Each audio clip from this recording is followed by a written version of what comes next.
company's defense is that they are in operation since 2023 and they follow due process to get this particular land. It took them almost 15 months to get this. Due process क्या चीज होता है?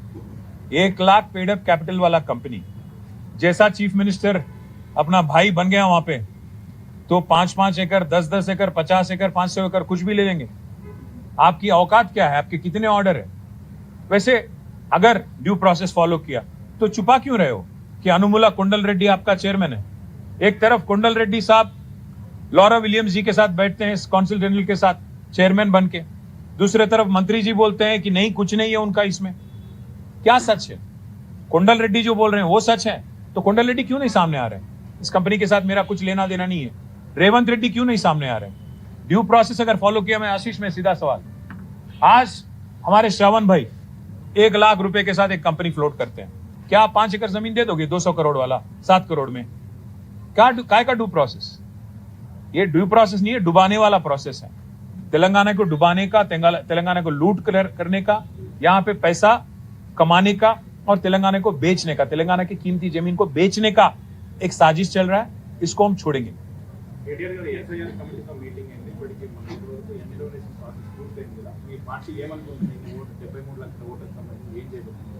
దాదాపు 74 లక్షల ఓట్లు మరి ఇంతవరకు uncollectable గా ఉన్నాయి, అంటే అక్కడి నుంచి రెస్పాన్స్ రాలేదు. మొత్తం తెలంగాణలో ఉన్న ఓట్లు ఈ ఎస్ఐఆర్ ప్రక్రియ ప్రారంభం కాకముందు 3,39,00,000. అందులో ఇప్పుడు దాదాపు 74 లక్షల ఓట్లు తొలగించబడబోతున్నాయి అనేది కొంత ఆందోళన కలిగించే పరిణామంగానే మేము చూస్తా ఉన్నాం. అట్లాగే ఒక 60 లక్షల ఓట్లలో అనామలీస్ ఉన్నాయి అంటున్నారు. అంటే ఓవరాల్ గా చూస్తే కేవలం 2 కోట్ల ఓట్లు మాత్రమే ఇప్పటికీ ఎస్ఐఆర్ ప్రక్రియ ముగిసిన తర్వాత మరి కరెక్ట్ గా ఉన్నాయి. మిగతా అంతా కూడా కొన్ని పోయే అవకాశం ఉంది, కొన్ని తప్పుల తడకగా ఉన్నాయని చెప్పి ఎలక్షన్ కమిషన్ చెప్తా ఉన్న సమాచారం. అయితే 17 నాడు, ఆగస్టు 15 నాడు ముసాయిదా ప్రచురిస్తారని చెప్తున్నారు, ఓటర్ లిస్ట్ ప్రచురిస్తారని చెప్తున్నారు. ఆ రోజు తర్వాత ఏం చేయాలి అనే దాని మీద జిల్లాల వారీగా సమావేశాలు పెట్టుకోవాలనుకున్నాం, జిల్లాల వారీగా మా నాయకత్వంతో. అట్లాగే మా లీగల్ సెల్తో కూడా కూర్చున్నాము, న్యాయ నిపుణుల సలహాలు కూడా తీసుకుని ఎట్లా అర్హుల ఓట్లు పోకుండా ఎట్లా చూసుకోవాలి, ఏ ఒక్క అర్హుడి ఓటు కూడా పోకుండా ఎలా చూసుకోవాలి, ఎవరికైతే అన్యాయం జరిగే పరిస్థితి ఉందో వారికి న్యాయం ఎట్లా చేయాలి, వారి ఓట్లు పోకుండా ఎట్లా చూసుకోవాలనే దాని మీద కూడా మరి వాళ్ళ కొంతసేపు న్యాయ నిపుణులతో కూడా మాట్లాడుకున్నాం. మరి 13-14 తారీఖుల్లో కొన్ని సమావేశాలు పెట్టుకోవాలనుకున్నాం. పెద్దలు కేసీఆర్ గారితో ఒకసారి మాట్లాడిన తర్వాత ఆ సమావేశాల యొక్క మరి సరళి కూడా వెల్లడిస్తాము. ఆ సమావేశాల్లో ఏమేమి చర్చించబోతా ఉన్నామో కూడా మళ్ళీ చెప్తాం. కానీ స్పష్టంగా మేము చెప్పేది ఏమంటే, కొంత అర్హుల ఓట్లు కూడా తొలగించినట్టుగా కనబడతా ఉంది. అర్హులకు అన్యాయం జరగకుండా తప్పకుండా న్యాయపరంగా ఏం చేయాలి, పార్టీ పరంగా ఏం చేయాలి, మా పార్టీ యంత్రాంగాన్ని ఎట్లా యాక్టివేట్ చేయాలి, ఇవన్నీ కూడా జిల్లాల వారీగా జరిగే సమావేశాల్లో నిర్ణయం తీసుకుంటాం. తప్పకుండా అర్హులకు న్యాయం జరిగేదాకా మా పార్టీ తరఫున పోరాటం.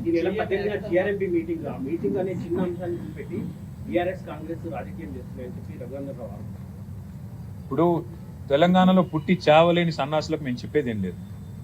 మీ కేంద్ర ప్రభుత్వం, తెలంగాణ రాష్ట్ర ప్రభుత్వం ఆనాడు కేసీఆర్ గారి నాయకత్వంలో ప్రాజెక్టులకు అనుమతి ఇచ్చిందే మీ కేంద్ర ప్రభుత్వం. 7 ప్రాజెక్టులకు అనుమతి ఇచ్చిన తర్వాత, ఆ రోజు మేము కష్టపడి అనుమతులు సాధించిన తర్వాత, ఇవాళ అనుమతులు రద్దు చేయాలని చెప్పి ఆంధ్రప్రదేశ్ ప్రభుత్వం పట్టుబడితే జిఆర్ఎంబి ఎజెండాలో పెట్టారు. మేము ఏమంటున్నాం, అయితే మీకు రేషం ఉంటే, పౌరుషం ఉంటే ఆ మీటింగ్ బాయ్కాట్ చేయండి, అది తెలంగాణ ప్రభుత్వాన్ని డిమాండ్ చేస్తున్నాం. అసలు బీజేపీకి సిగ్గుంటే మీరిచ్చిన అనుమతులు మీరు రద్దు చేయాలని చెప్పి మీ పార్ట్నర్ ఎవరైతే అడుగుతున్నారో వారిని ప్రశ్నించండి, ఎందుకు రద్దు చేయాలి? అసలు కేంద్ర ప్రభుత్వమే అనుమతి ఇచ్చి మళ్ళీ కేంద్ర ప్రభుత్వం ఆధీనంలో ఉండే జిఆర్ఎంబి రద్దు చేయాలని చెప్పి ఎజెండాలో పెడుతుంటే సిగ్గు లేకుండా మాట్లాడడానికి బీజేపీ వాళ్ళకి మరి ఏ రకంగా మనసు వస్తుందో, ఏ రకంగా నోరొస్తుందో నాకైతే అర్థం కావట్లేదు. నీళ్లు, నిధులు, నియామకాలు వీటి ఆధారంగా జరిగిన ఉద్యమమే తెలంగాణ ఉద్యమం. ఇవాళ అలాంటి ఉద్యమంలో మేము రాష్ట్రాన్ని సాధించడమే కాకుండా బ్రహ్మాండంగా రాష్ట్రం సాధించిన తర్వాత ఒక్కొక్క నీటి బొట్టును ఒడిసిపట్టి తెలంగాణ బీడు భూములకు మలిపే ప్రయత్నం చేశాం. అది కాళేశ్వరం అయితేనేమి, సీతారామ అయితేనేమి, పాలమూరు రంగారెడ్డి ఎత్తిపోతల పథకం అయితేనేమి, ఇంకా చిన్న ప్రాజెక్టులు ఇంకా చాలా ఉన్నాయి, చనాక, కొరాట, ఇంకా అలాంటి ప్రాజెక్టులు ఎన్నో ఉన్నాయి. అలాంటి అన్ని ప్రాజెక్టులు, వాటితో పాటు మిషన్ కాకతీయ లాంటి ప్రాజెక్టులు ఇవన్నీ చేసి తెలంగాణలో నీటి వనరులకి మరి పెద్ద ఎత్తున న్యాయం జరిగే విధంగా, నీటి వనరులను కాపాడుకునే విధంగా మేము ప్రయత్నం చేశాం. అందులో భాగంగానే అనుమతులు తెచ్చాం. ఇవాళ ఆ అనుమతులన్నింటినీ తుంగలో దొక్కుతాం.